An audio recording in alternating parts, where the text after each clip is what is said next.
पास तो बिटिया केवल आशीर्वाद रहता है। बस इतना करना कि सास ससुर गुरु सेवा करे हूँ, सास ससुर गुरु सेवा करे हूँ, पति रूख लखी यशो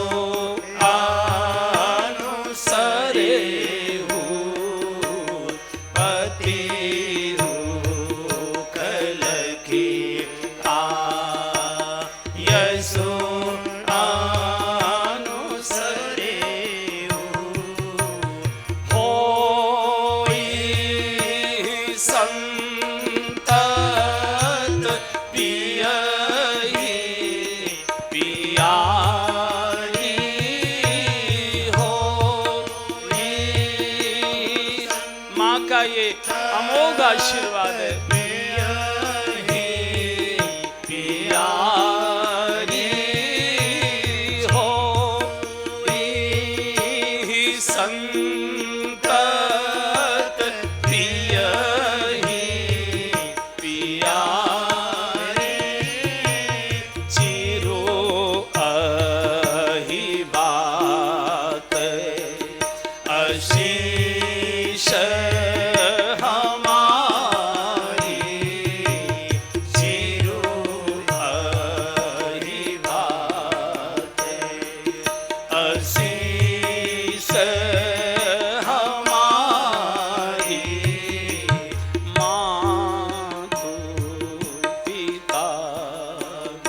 सास में माँ का दर्शन करना बेटी, ससुर में पिता का भाव रखना। सास ससुर सुर गुरु गुरुदेव के हमेशा अपने समर्पण से, अपनी साधना से, सद्व्यवहार से आशीर्वाद लेती रहना। और माँ के पास होता क्या है? होए संतत पियई प्यारी चिरु अहिबात आशीष हमारी। ये माँ का अमोघ आशीर्वाद है बेटी के लिए। बिटिया, पति को सदैव तुम प्रिय हो और कभी तेरे शरीर से सुहाग चिन्ह न उतरे। हो ये संतत पियई प्यारी चिरु अहिबात आशीष। गृहस्थ आश्रम जानकी ये गंगा की धारा के समान है। गंगा में अनेक मोड़ आते हैं, अनेक नदी नाले आकर मिलते हैं, लेकिन तो भी गंगोत्री से लेकर गोमुख से लेकर गंगा सागर तक की गंगा कहीं गदली मैली नहीं मानी जाती, अपवित्र नहीं मानी जाती। ऐसे ही तेरे गृहस्थ धर्म की गंगा, इसमें कोई काला दाग धब्बा ना आए, कोई गंदगी ना आए। बेटी बहुत छाती से लगाकर बहुत दुलार किया। बेटा तो केवल एक कुल का रक्षक होता है, बेटी दोनों कुलों की रक्षा करती है। तेरे पिता का नाम बहुत बड़ा है, ध्यान रखियो। और माँ की बात को जानकी जी ने हमेशा पालन किया, हमेशा पालन किया। जिस समय राज तिलक के बाद सब युद्ध वगैरह लंका के समाप्त हो गए, प्रभु राज सिंहासनारूढ़ हो गए और सुख के दिन आए थे। अवध के नागरिकों में से किसी ने कुछ हल्की बातें जानकी जी के आचरण पर बोल दी। जानकी जी को जिस समय दूसरी बार वनवास हुआ है, लवकुश माँ के गर्भ में 8 मास के हो चुके थे। गर्भ लगभग पूर्णता की ओर था, जानकी जी कह सकती थी। ऐसी अवस्था में तो कोई मजदूर भी अपनी पत्नी को आंखों से दूर नहीं करता, किसी को पास बुलाकर रखता है। अगर आपको अपने धर्म की, अपनी पर मर्यादा का इतना ही पालन करना है, प्रजा का आपको सब प्रकार से उनकी आज्ञा का पालन करना, इच्छा का पालन करना है, मना नहीं करती। 1 मास की बात है, आपका तेज मेरे गर्भ में है। 1 मास के बाद आपके तेज को जन्म देकर मैं आपके चरणों में रख जाऊंगी और मैं चुप चली जाऊंगी। एक शब्द बोलूंगी नहीं, मैं कोई शिकायत भी नहीं करूंगी। जांच कराइए, पूछ लीजिए क्यों बोला ऐसा, कोई प्रमाण है क्या, कुछ नहीं बोलूंगी। कारण क्या था? माँ याद आ गई, माँ याद आ गई। माँ ने कहा था, बेटी पति रुख लख आयसु अनुसरे, पति का रुख देख कर व्यवहार करना। तेरे पति जो चाहें, जैसा चाहते हैं वैसा आचरण व्यवहार करना। और जानकी समझ गई थी कि मेरे पति का रुख इस समय मेरे विरुद्ध हो चुका है। प्रभु के चरणों में माथा टेका, अवध के राजद्वार की देहली को माथा टेका और चुप चली गई, कुछ बोली। माँ के इस शिक्षा को जानकी जी ने आजन्म निभाया है, आजन्म निभाया है। इसलिए आप देखिए, राधा नाम बहुतों के मिलेंगे, सीता नाम किसी किसी का हिम्मत नहीं होती है सीता नाम किसी का रखने की। और जिनके होते सुनने में अटपटा लगता है कि सीता नाम कैसे हो गया, ये नाम इतनी ऊंचाई का है। पूरा रनिवास रो रहा है, सब सखियां रो रही। और मैं बोलते आया हूँ वर्षों से, माँ तो सहन कर लेती है, लेकिन बेटी की विदाई बाप के लिए बहुत मुश्किल होती है, बहुत मुश्किल होती है। जिस समय बेटी बाप के गले से मिलकर रोती है, काये को ब्याही विदेश रे बाबुल में, उस समय बाप कुछ नहीं बोलता, कुछ नहीं बोलता, गमछे से मुंह ढक लेगा और इतना फपक फपक के रोकता, जो कभी अपने बेटे की मौत पर भी नहीं रोया होगा। ऐसी बहुत घटनाएं होती हैं। इकलौता बेटा, जवान बेटा, अचानक मौत हो गई, लाश बेटे की आंगन में पड़ी है, लोग हाँ हाँ कर रहे हैं, लोग चीख चीख कर रो रहे हैं, सिर पीट कर, अरे विधाता कितना क्रूर तू कैसे हो जाता है। वही बाप एक कोने में बैठा गुमसुम, एक आंसू नहीं आने देता, आंसुओं को पी जाता है, इतना धैर्य रखता है। बेटे की लाश को चिता पर रखा जा रहा है, अग्नि संस्कार प्रारंभ हो गया, चिता धू धू कर जल रही है। जितने शमशान में नागरिक गए थे उस क्रिया को करने, सांप रो रहे हैं, बाप नहीं रोया, रोता नहीं, इतना धैर्य रखता है। लेकिन जो अपने जवान बेटे की लाश पर एक आंसू नहीं आने देता, वही जब अपनी लाडली बिटिया को हाथ पकड़कर डोली में बिठाता है, इतना रोता है। उसे लगता है आज मेरी बेटी नहीं जा रही, मेरी माँ जा रही है, मेरा पालक जा रहा। चूंकि परिवार का पालन पिता करता है और पिता का पालन उसकी बिटिया करती है। स्वेटर बुन के भेजेगी, मोजे बना के भेजेगी, जाड़े आएंगे मेथी के लड्डू बनाकर भेज देगी, और चीज़ें भेजेगी, चिट्ठियाँ लिखेगी, फोन करेगी, पापा जी चिंता रखना, ठंड बढ़ रही है, कपड़े पहन कर रखना, तबीयत खराब हो जाए। कितने प्रकार की बेटी बाप को शिक्षाएं देती है, ऐसा नहीं करना, ऐसा नहीं करना, तबीयत खराब हो जाएगी। भैया को फोन करेगी, पिताजी को कुछ कहना नहीं, इनको माँ की याद नहीं आने देना। ऐसी बेटियां जिनकी माँ नहीं रहती, वो विधुर पाप की याद में बहुत रोती हैं, बहुत रोती हैं। विधाता तूने मेरे बाप का बुढ़ापा क्यों बिगाड़ दिया। भाई को भाभी को समझाएगी, रुलाना नहीं भैया, इनको कुछ कहना नहीं। और पिता की मौत पर तो बेटी कितना रोती है, ओह हमने दृश्य देखे हैं। क्योंकि जो माँ का शब्द है ना, ये माँ के कारण से नहीं है, माँ का शब्द बाप के कारण से। जब तक बेटी का पिता जीवित रहता है, बेटी सीना तान कर अधिकार पूर्वक मायके में आ सकती है, जा सकती है, कोई रोक टोक उसको हो नहीं सकती।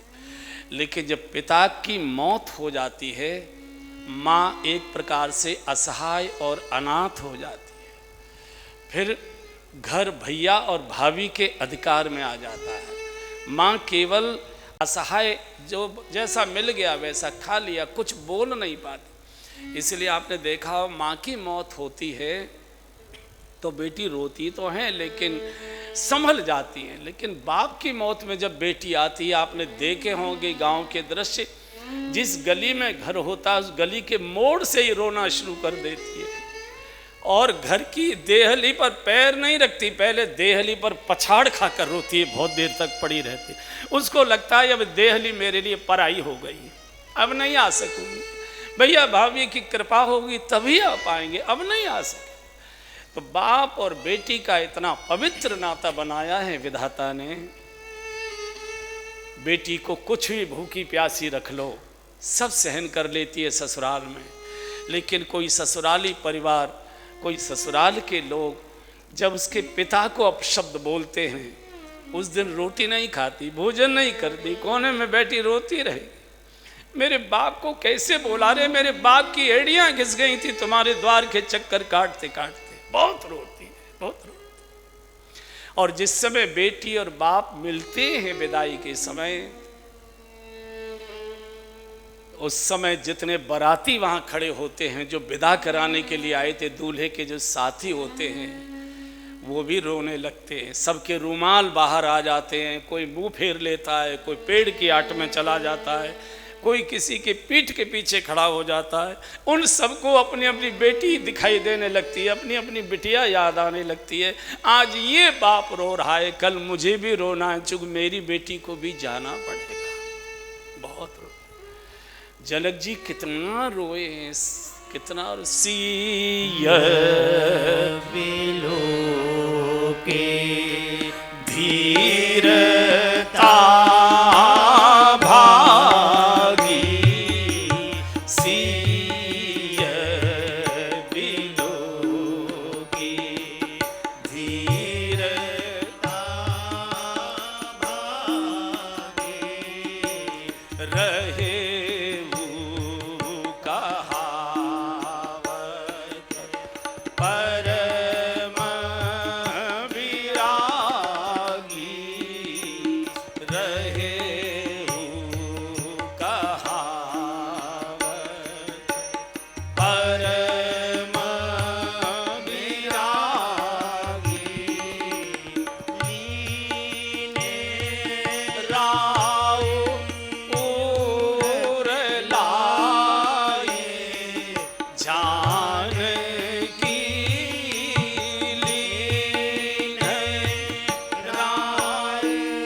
को सेवकों ने, सचिवों ने कहा, राजन विदाई की तैयारी हो चुकी है, पालकियां सजकर खड़ी हैं, आशीर्वाद क्या जान के जा रही हैं। दौड़े, खम्मा खम्मा था सामने, लिपट कर इतना रोए जैसे जानकी जी अंक में आ गई हो। सचिव समझाते, राजन आगे बढ़ो। और दूर से जब दुल्हन के वेश में तीनों बहनों के साथ डोले के पास जानकी जी को देखा, सारी मर्यादा ज्ञान की टूट गई। सी बिलो की धीरता भागी, रहे विदेह देह में आ गया, वैरागी रागी हो गया आज। और बिटिया से मिलकर इतना छाती से लगाकर रोए, रानियां घबरा गई। सुनैना जी अपनी साड़ी के पल्ले से आंसू बोलते, राजन रोइए मत, रोइए मत, बेटी तो पराए घर का प्रसाद होती है, हम तो पालक थे, इसका मालिक तो कोई और हुआ करता है, आशीर्वाद दीजिए। भाग्यशाली को बेटी की विदाई का अवसर मिला करता है। आज नहीं नहीं, सुनैना सोना घर खाने को दौड़ेगा, पिताजी पिताजी कहने वाला भवन में कोई नहीं बचा, किससे बात करेंगे, किससे अपने मन। कभी भी पिता अपने मन की बात बेटे को नहीं कहता, बिटिया को कहता है। चुपचाप बैठकर जो भी दुख सुख उसको होता है बेटी को कहा। बेटी एक प्रकार से पिता की पालक होती है, डॉक्टर होती है। वो ये मत खाओ पापा, ये मत करो पापा, ये पहनो पापा, ऐसे करो पापा। आज जनक जी जब इतना रोए, सब दशरथ जी भी फूट पड़े। आज दशरथ जी भी इस दृश्य को देखकर रो पड़े। समझावत सब सचिव सयाने, राजन रोइए मत, रोइए मत, बेटी को जान। 12 बार सुता और लाई, बेटी की विदाई पर हमारे नरोरा के एक आचार्य जी हैं, उन्होंने अपनी बेटी की विदाई पर बहुत सुंदर एक गीत लिखा है, मुझे बहुत प्रिय लगता है, उसको एक बार गाइए। कमनीय कन्या कमल कलिका लाडली निज मातु की कमनीय कन्या। आप सब अपने अपनी बेटी की विदाई को याद करो, क्या दृश्य रहा होगा उस समय। निज मातु की पाली सदा अति प्यार से, यह आत्मा है तात की पाली सदा अति प्यार से, यह तात के घर की उजाली चांदनी शीतल सुभग सुषमामयी, घर की उजाली चांदनी शीतल सुभग सुषमामयी, गंगा पुनीता यह सुनीता, शिक्षिता करुणामयी, गंगा पुनीता यह सुनीता, शिक्षिता करुणामयी, कल तक हमारी लाडली थी, आज साजन घर चली, कल तक हमारी लाडली थी, आज साजन घर। दोबारा गाओ। कल तक हमारी लाडली थी, आज साजन घर चली, कल तक हमारे लाडली थी, आज साजन घर चली, बातें रुलाएंगी तेरी बिटिया मेरी, भोली भली बात। तेरे बचपन की शैतानियां याद आई, बहुत रोना आएगा, बहुत। तेरी बेटिया मेरी भोली भली कमनीय कन्या कमल कलिका लाडली, निज मातु की पाली सदा अति प्यार से, यह आत्मा है तात की गुणवान पति तुमको मिला, बिटिया यही संतोष है, गुणवान पति तुमको मिला, बिटिया यही संतोष है, मिलकर सदा सुख से रहो, हम सब का यह